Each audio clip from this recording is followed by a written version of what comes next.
राष्ट्रवादी Congress party के युवा संगठन राष्ट्रवादी युवक कांग्रेस ने दिल्ली के नॉर्थ एवेन्यू स्थित पार्टी के राष्ट्रीय मुख्यालय पर राष्ट्रीय महासचिव और राष्ट्रीय युवा कांग्रेस के नवनियुक्त प्रभारी अविनाश आदिक का भव्य स्वागत किया। अविनाश आदिक के सम्मान में कार्यक्रम में राष्ट्रवादी युवक कांग्रेस के राष्ट्रीय अध्यक्ष धीरज शर्मा समेत सैकड़ों की संख्या में पदाधिकारी मौजूद थे। दिल्ली से डेली न्यूज ऑनलाइन.in के लिए कुलवंत के साथ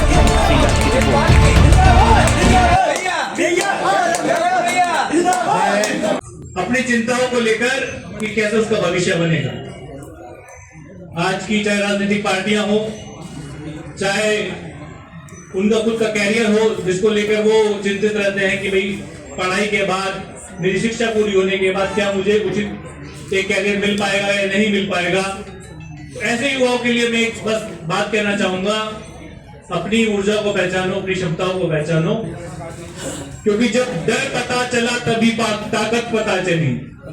जब डर पता चला तभी ताकत पता चली, सीने में आग सीने की हिम्मत पता चली। शर्तों पे तेरी बिकने से इनकार कर दिया, तब जाके अपने आप की कीमत पता चली। तब जाके अपने आप की कीमत पता चली। अपनी कीमत पहचानिए। उन्होंने किस तरीके से संगठन को बढ़ाने का काम किया। दादा, हमें जो जिम्मेवारी राष्ट्रवादी युवक कांग्रेस की जो जिम्मेवारी मिली 2018 में, मुझे राष्ट्रीय अध्यक्ष के तौर पे माननीय पवार साहब ने एक जिम्मेवारी दी थी। उसमें ऐसे समय में वो जिम्मेवारी थी जब हम लोग महाराष्ट्र की सरकार से भी बाहर थे, केंद्र की सरकार से भी बाहर थे, बड़ा निराशावादी माहौल था।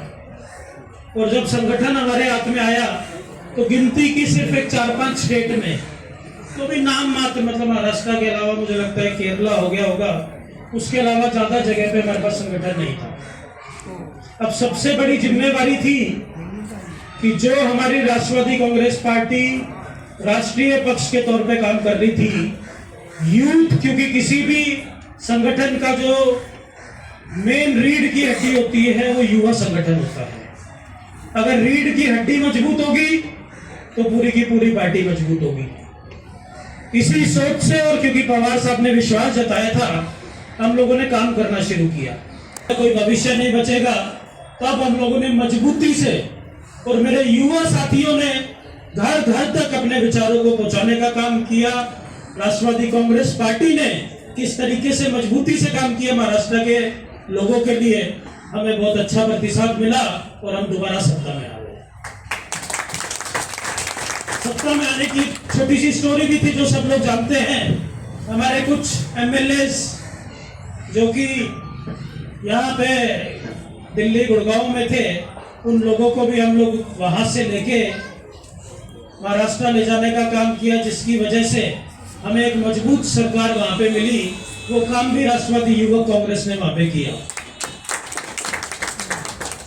साथियों, एक के बाद एक राष्ट्रवादी युवक कांग्रेस अच्छा काम करते जा रहे थे। सीनियर लीडर अविनाश जी आदिक जी को आपका प्रभारी रूप में बनाया गया है, तो क्या देखते हैं इनके जिम्मेदारी बढ़ गई है। उन्होंने जैसे ये भी कहा है कि मेरी जिम्मेदारी शायद कम हो गई है, उसको क्या देखते हैं, किस तरीके देखते हैं? देखिए, हमें खुशी है कि अविनाश आदिक साहब जैसे हमारे को प्रभारी के रूप में हमारे को मिले हैं, और इनका जो एक राजनीतिक एक विरासत है, स्वर्गीय गोविंदराव आदिक साहब जो हमारे सांसद भी रह चुके हैं, प्रदेश अध्यक्ष भी रह चुके हैं, मंत्री भी रह चुके हैं, उनके नेतृत्व में हम सब लोगों ने काम भी किया है।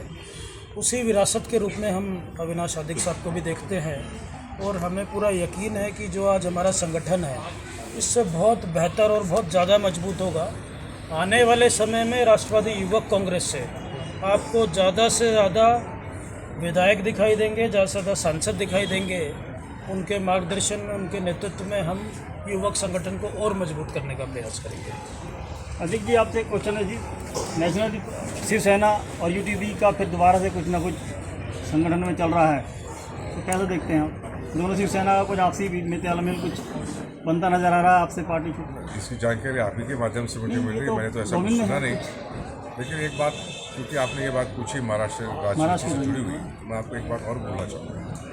महाराष्ट्र में महायुति की सरकार जिनकी बनी है, 3 पार्टियों की प्रमुख, तीनों पार्टियों के प्रमुख नेताओं में एक बहुत अच्छी साझेदारी है, एक समझ है, उनके बीच में चर्चा होते रहती है।